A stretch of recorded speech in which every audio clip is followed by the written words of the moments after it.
Welcome to the Explainer. We're going to try and pin down the spirit of our times. What's really driving the narrative of 2025? What's the main vein? Well, here's the thing. It's not just one thing. It's really a story of two totally different, almost competing realities that are colliding all at once. And this quote, this just nails it perfectly. This is the core tension of 2025 right here. On one hand, you have this deep feeling of societal friction, that things are kind of fraying apart.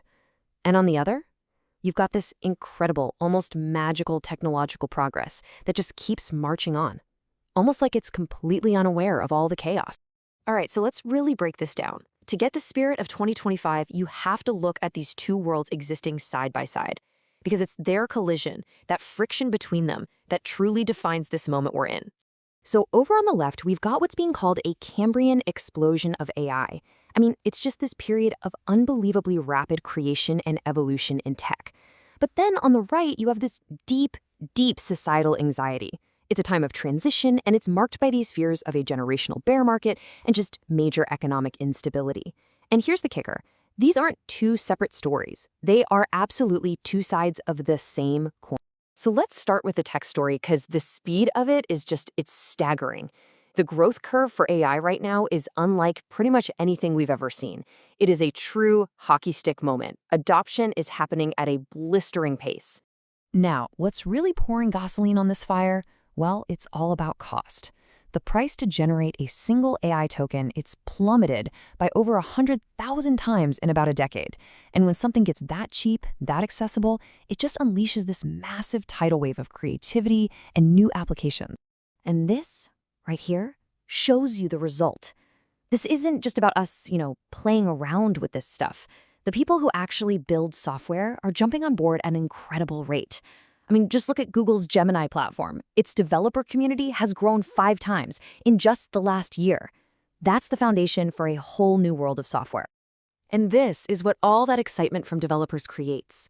A constant flood of new tools that are fundamentally changing how we do creative and knowledge work.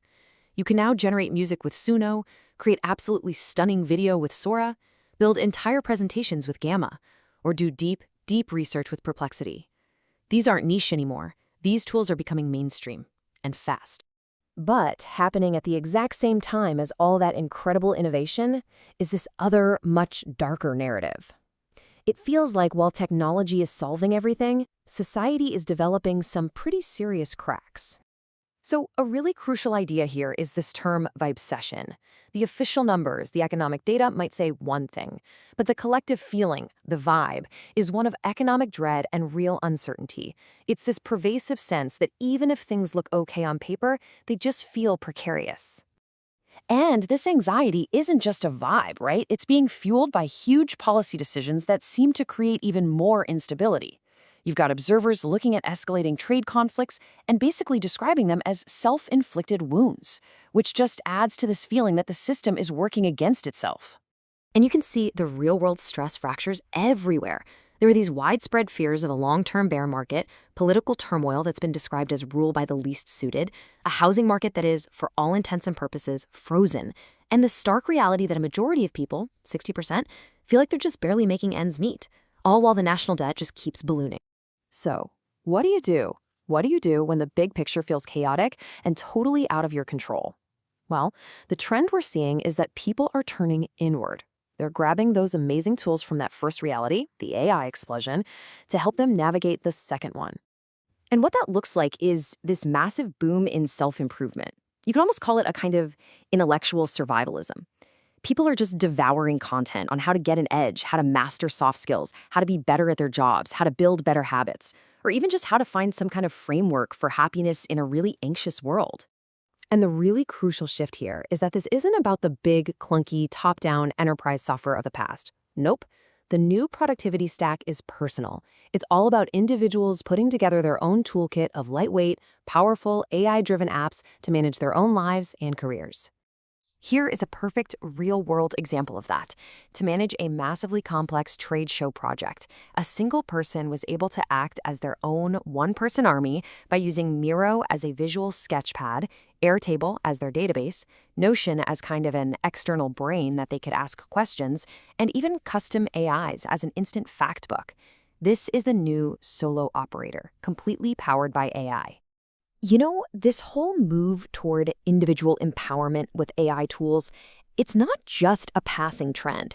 It really signals a fundamental change in the world we're now living in, and it requires a totally new mindset. Think about it. We have spent our entire lives in a deterministic world where software did exactly what you told it to every single time. Well, we are now entering what's being called the probabilistic era. AI doesn't give you the same perfect answer every time. It gives you possibilities. It gives you new, emergent behaviors. You can't just engineer a solution anymore. You have to observe and experiment and form a hypothesis. It's a whole new way of working. And that brings us right back to the core idea, the spirit of 2025, the zeitgeist. It isn't just the amazing technology, and it isn't just the societal anxiety. It's the friction between them.